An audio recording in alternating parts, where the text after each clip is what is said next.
بسم اللہ الرحمن الرحیم۔ عزیز طلباء، السلام علیکم ورحمۃ اللہ وبرکاتہ۔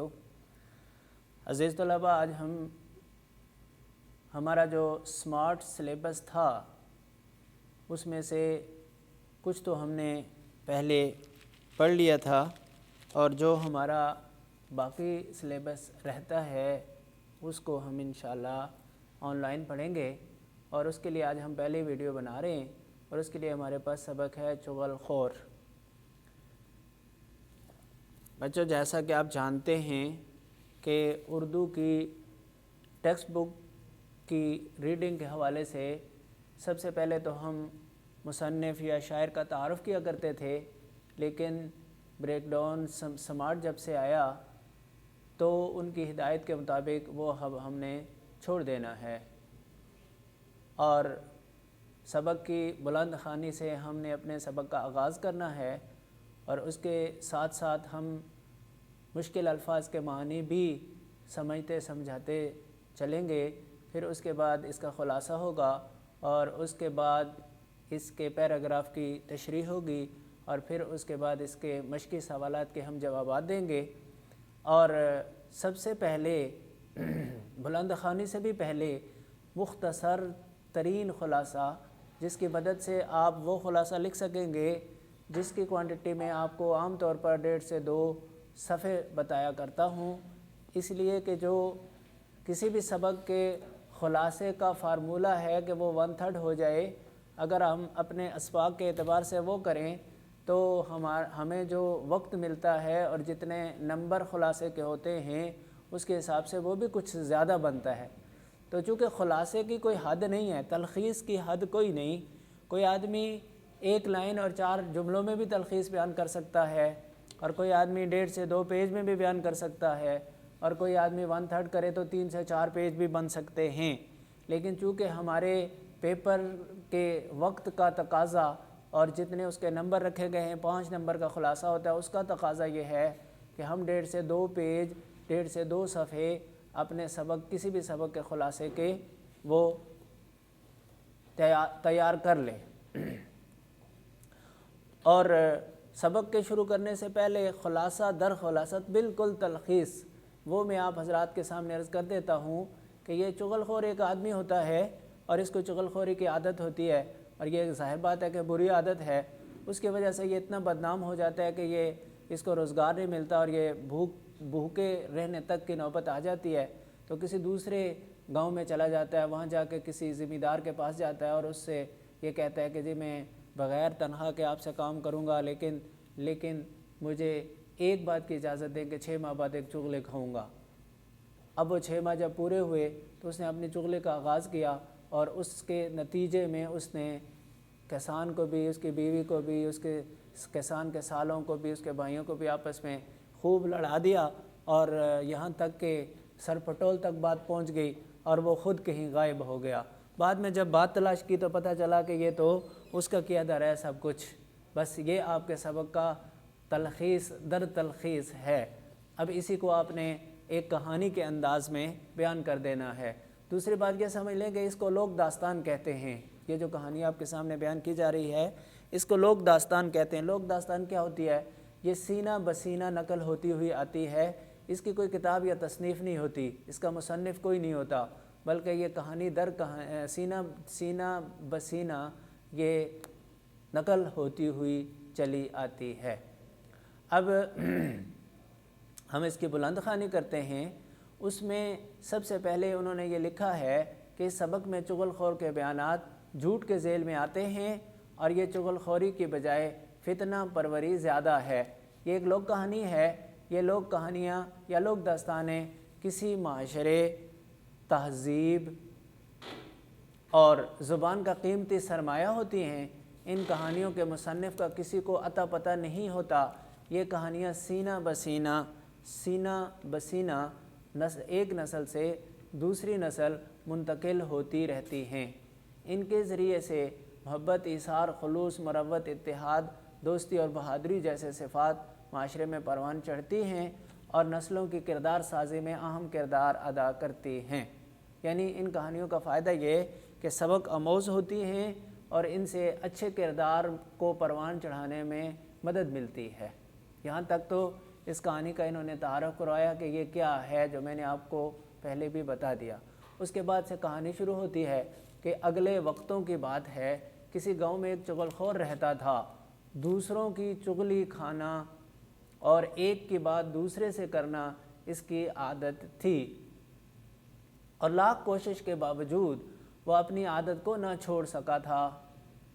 اس نے بارہا اس بات کا ارادہ کیا کہ اب کسی سے کسی کی چغلی نہیں کھائے گا، ایک کی بات دوسرے سے نہیں کہے گا، لیکن ہر بار وہ اپنے اس ارادے میں ناکام ہو جاتا۔ دراصل وہ اپنی عادت سے مجبور تھا، اور اسی عادت کی وجہ سے اسے اپنی ملازمت سے بھی ہاتھ دھونا پڑے تھے۔ بھائی بچوں، ایک مشکل لفظ آ گیا، ملازمت سے ہاتھ دھونا پڑے تھے۔ تو ہاتھ دھونا، کسی کام سے ہاتھ دھونا، کسی کام سے، جیسے اب یہاں ہے کہ ملازمت سے بھی ہاتھ دھونا پڑے تھے، تو یہ اس کا معنی ہوگا محروم ہونا۔ ہاتھ دھونا، محروم۔ ہاتھ دھونے کے لغوی معنی تو یہ ہے کہ اپنے ہاتھوں کی میل کچیل اتار لی جائے، لیکن اصطلاح میں یہ محاورتاً جو استعمال ہوتا ہے یہ محاورہ، تو پھر اس کا معنی ہوتا ہے محروم ہونا۔ چنانچہ وہ بیکار تھا، کوئی کام کاج نہیں تھا اس کا۔ اس نے دوسری ملازمت کی بتیری کوشش کی۔ یہ بتیرے کا جو لفظ ہے یہ استعمال ہوتا ہے درمیانے کام کے لیے، یعنی نہ تو بہت زیادہ اس نے کوشش کی اور نہ ہی اتنی کہ اسے کم کہا جائے، اس سے درمیانی جو کیفیت تھی اس کو کہتے ہیں بتیری کوشش کی، اور عام طور پر اسے بہت کوشش کرنا کہہ دیتے ہیں، مگر وہ اس میں کامیاب نہ ہو سکا۔ کچھ دن تک تو وہ اپنی جمع پونجی پر گزر بسر کرتا رہا۔ جمع پونجی وہ پیسے، وہ رقم جو اس نے اپنے ہاں جمع کر رکھی تھی، بچا کر، خرچے سے بچا کر۔ لیکن جب تھوڑا تھوڑا کر کے اس کا سارا سرمایہ ختم ہو گیا تو بہت پریشان ہوا۔ اس نے نوکری اور مزدوری کے لیے سر توڑ کوشش شروع کر دی۔ سر توڑ کوشش شروع کرنا، اس سر توڑ کا معنی بھائی بچوں اصطلاحی معنی یہ ہے کہ اس نے ہر ممکن جتنی کوشش ہو سکتی تھی وہ کی کہ کہیں فاقوں کی نوبت نہ آ جائے، بھوکے رہنے کا وقت نہ آ جائے، فاقوں کی نوبت نہ آ جائے، بھوکے رہنے کا وقت نہ آ جائے۔ مختلف لوگوں سے کہا، در در کی خاک چھانی، ایک ایک گھر میں گیا، ایک ایک گھر میں دروازے پر گیا، در دروازے کو کہتے ہیں بچوں، اور اصطلاحاً اس کے دونوں معنی مراد لیے جاتے ہیں، گھر بھی اور دروازہ بھی۔ تو در در کی خاک چھاننا، ایک ایک گھر جانا، ایک ایک کے پاس گیا، مگر مصیبت یہ تھی کہ چغل خور ہونے کی وجہ سے اسے کوئی بھی اپنے پاس ملازم رکھنے پر تیار نہ ہوتا تھا۔ گاؤں کے تمام لوگ اس سے اچھی طرح واقف تھے اور اس کی چغلی کھانے کی عادت کے بارے میں جانتے تھے، اس لیے اسے کوئی بھی منہ نہ لگاتا تھا، اس سے کوئی بھی بات کرنے کو تیار نہیں تھا۔ منہ نہ لگانا، بات نہ کر۔ آخر جب وہ مسلسل ناکامیوں سے تنگ آ گیا اور نوبت واقعی فاقوں تک آ پہنچی تو اس نے دل میں سوچا، نوبت واقعی فاقوں تک آ پہنچی یعنی بھوکے رہنے کا وقت آ گیا۔ بھوکے رہنے کا وقت اصطلاحی معنی بتا رہا ہوں تاکہ آپ سبق کو سمجھ سکیں۔ نوبت فاقوں تک آ پہنچی، بھوکے رہنے کا وقت آ گیا، تو اس نے دل میں سوچا اس گاؤں کو چھوڑ دینا چاہیے اور کہیں اور چل کر قسمت آزمائی کرنی چاہیے، اپنی قسمت کو آزمانا چاہیے۔ قسمت آزمائی کرنا، اپنی قسمت کو آزمانا، یعنی وہ یہ چاہ رہا تھا کہ میں کہیں کام کی کوشش کروں اور وہ مجھے مل جائے۔ چنانچہ اس نے تھوڑا بہت ضروری سامان لیا اور گاؤں چھوڑ کر سفر پر روانہ ہو گیا تاکہ کسی دوسرے گاؤں یا شہر میں جا کر محنت مزدوری کرے۔ چلتے چلاتے وہ ایک اور گاؤں میں جا پہنچا۔ یہ گاؤں اس کے لیے نیا تھا اور اسے وہاں کوئی نہیں جانتا تھا، اس لیے اسے امید تھی کہ یہاں نوکری مل جائے گی۔ لہٰذا وہ ایک کسان کے پاس گیا اور اس سے کہا، مجھے آپ اپنی ملازمت میں رکھ لیں۔ کسان نے اسے دریافت کیا، تم کیا کام کر سکتے ہو؟ چغل خور نے جواب دیا مجھے کھیتی باڑی کا سارا کام آتا ہے، یہ کام میں اچھی طرح کر سکتا ہوں۔ اتفاق کی بات یہ ہے کہ وہ کسان اکیلا تھا اور کھیتوں کے کام کاج میں اس کا ہاتھ بٹانے والا کوئی نہ تھا۔ اسے ایک ملازم کی ضرورت بھی تھی، اس لیے اس نے سوچا چلو اسے ہی ملازم رکھ لیتا ہوں، یہ بھی ضرورت مند ہے اور میرا بھی کام ہلکا ہو جائے گا۔ یہی سوچ کر اس نے چغل خور سے پوچھا اگر میں تمہیں اپنے پاس ملازم رکھ لوں تو تم کیا تنخواہ لوگے؟ اس پر چغل خور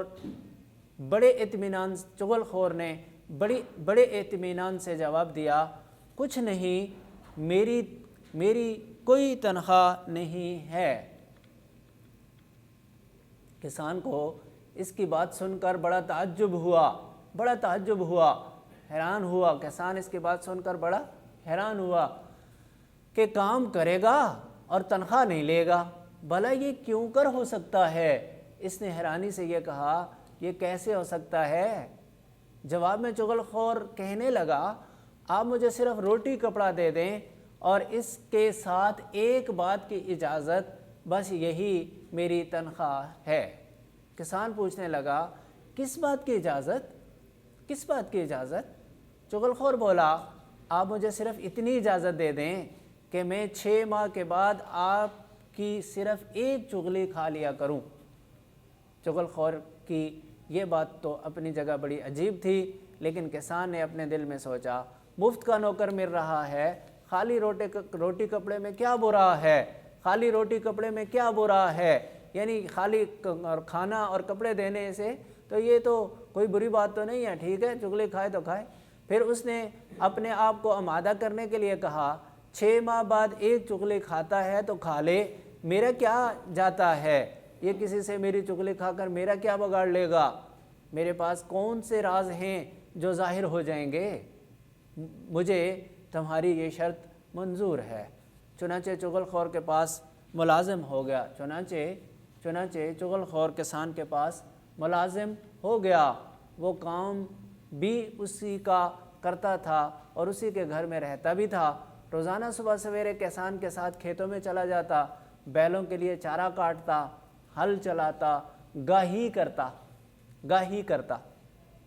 بھئی بچوں، گندم اور چاول کی فصل پہلے کاٹی جاتی ہے، پھر ان کے دانے الگ کیے جاتے ہیں۔ وہ جو دانے الگ کیے جاتے ہیں اس کو کہتے ہیں گاہی کرنا۔ اور اس طرح کام میں کسان کا برابر کا ہاتھ بٹاتا تھا۔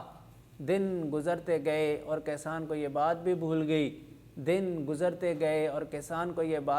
گئی کہ 6 ماہ بعد چغل خور نے ایک چغلی کھانے کی اجازت مانگی تھی اور اس نے چغلی کھانے کی اجازت دے دی تھی۔ کسان اس عرصے میں یہ تمام باتیں بھول چکا تھا۔ ادھر چغل خور کو کسان کے ہاں ملازم ہوئے 6 ماہ بیت چکے تھے اور اب اس کا دل چاہ رہا تھا کہ کسی سے کسان کی کوئی چغلی کھائے۔ وہ 6 ماہ سے اب تک اپنی اس عادت پر جبر کیے ہوئے تھا بچوں، زبردستی اس نے اپنی اس عادت کو روکا ہوا تھا، جبر کیے ہوئے تھا۔ مگر اب معاہدے کی مدت ختم ہونے پر اپنے آپ پر قابو پانا اس کے بس میں نہ تھا۔ چنانچہ بھائی بچوں، اس کو چنانچہ پڑھا جاتا ہے جو غلط ہے، اس کا تلفظ ہے چنانچہ۔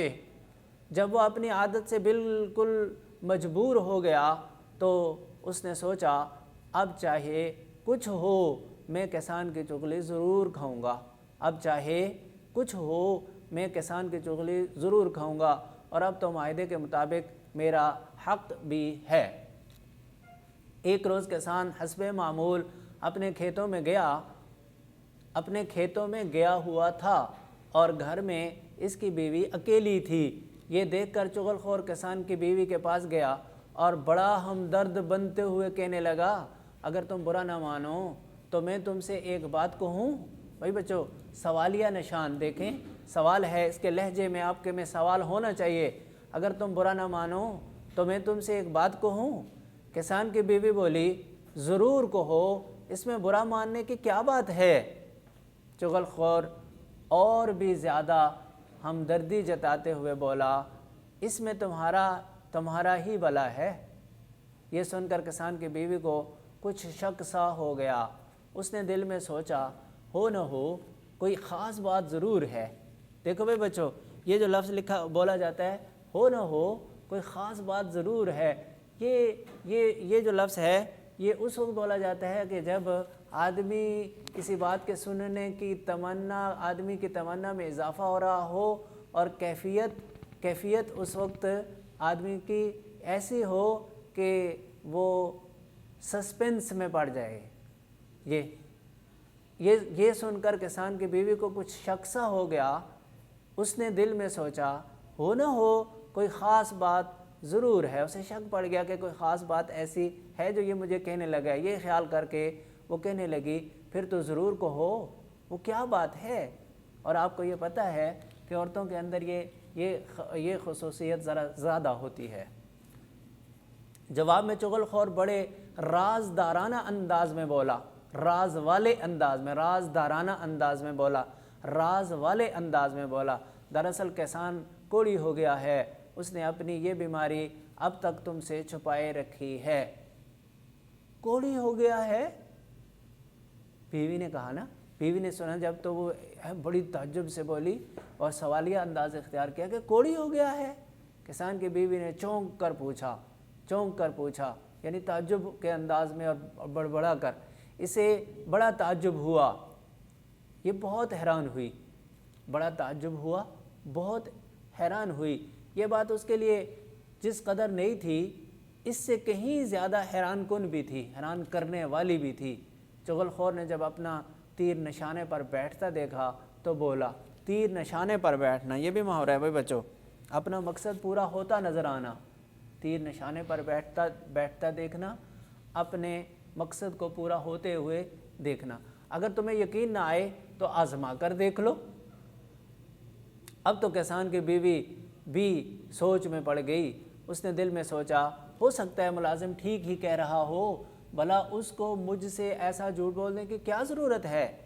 لہٰذا اس نے جلدی سے پوچھا مگر میں کیسے آزماؤں؟ چغل خور جھٹ سے کہنے لگا، فوراً کہنے لگا، اس میں کیا مشکل ہے؟ جھٹ سے کہنے لگا، اس میں کیا مشکل ہے؟ پھر اس نے اسے سمجھاتے ہوئے کہا کہ جو آدمی کوڑی ہو جائے اس کا جسم نمکین ہو جاتا ہے۔ اگر تم یہ جاننا چاہتی ہو کہ کسان کوڑی ہو گیا ہے یا نہیں تو کسان کے جسم کو زبان سے چاٹ کر دیکھ سکتی ہو۔ کسان کی بیوی کو چغل خور کی یہ تجویز پسند آئی۔ اس نے سوچا اس سے نوکر کے جھوٹ سچ کا پتہ چل جائے گا۔ اس نے کہا اچھا، کل میں جب کسان کا کھانا لے کر کھیتوں میں جاؤں گی تو کسان کے جسم کو چاٹ کر ضرور دیکھوں گی۔ چغل خور کسان کی بیوی سے یہ باتیں کر کے سیدھا کھیتوں کی طرف چل دیا جہاں کسان پہلے ہی سے کھیتی باڑی کے کاموں میں لگا ہوا تھا۔ دراصل ان دنوں فصل پک چکی تھی جس کی وجہ سے کسان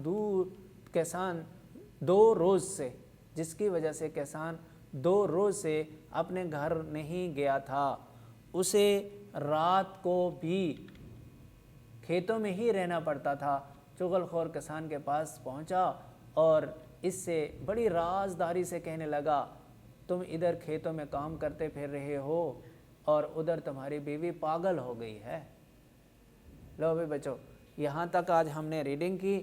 اس میں جو مشکل الفاظ میں نے آپ حضرات کو بتائے ان کو سمجھ کر اور اس کی بلند خوانی کرنی ہے۔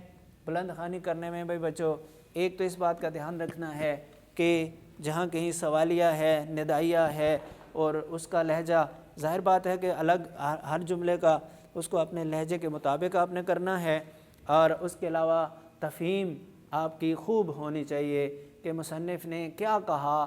جہاں تک ہم نے بلند خوانی کی تو اس کی بلند خوانی کرنی ہے۔ ہاں، اگر کوئی الفاظ ایسے رہ گئے ہوں یا آپ سمجھتے ہوں کہ مشکل ہے اور میں نہیں بتا سکا تو ان کے معنی آپ، ظاہر ہے انتظام ہے اس بات کا کہ آپ کا رابطہ ہو سکتا ہے، رابطہ نمبر بھی آپ کو اس لیٹر کے ساتھ دیا ہے جو آپ حضرات کو پی ٹی ایم پہ اسکول نے فراہم کیا تھا۔ اس پہ آپ رابطہ کر کے بھی پوچھ سکتے ہیں، اور اس کے علاوہ بھی اگر رابطے کا آپ کے پاس ذریعہ ہو تو اس سے بھی آپ پوچھ سکتے ہیں، لیکن میرا نہیں خیال کہ کوئی اس میں ایسا رہ گیا ہو۔ بہرحال جو مشکل الفاظ میں نے جن کے معنی بتائے، محاورے تھے 3-4، ان کے معنی بتائے، ان کو اچھی طرح سے تفہیم کے ساتھ آپ نے اس سبق کو تیار کرنا ہے۔ باقی انشاءاللہ آئندہ ویڈیو میں اس کے بعد جو بلند خوانی ہے وہ ہوگی، پھر اس کے بعد ہم انشاءاللہ اس کا خلاصہ کریں گے۔ اس وقت تک کے لیے اجازت، والسلام علیکم ورحمۃ اللہ وبرکاتہ۔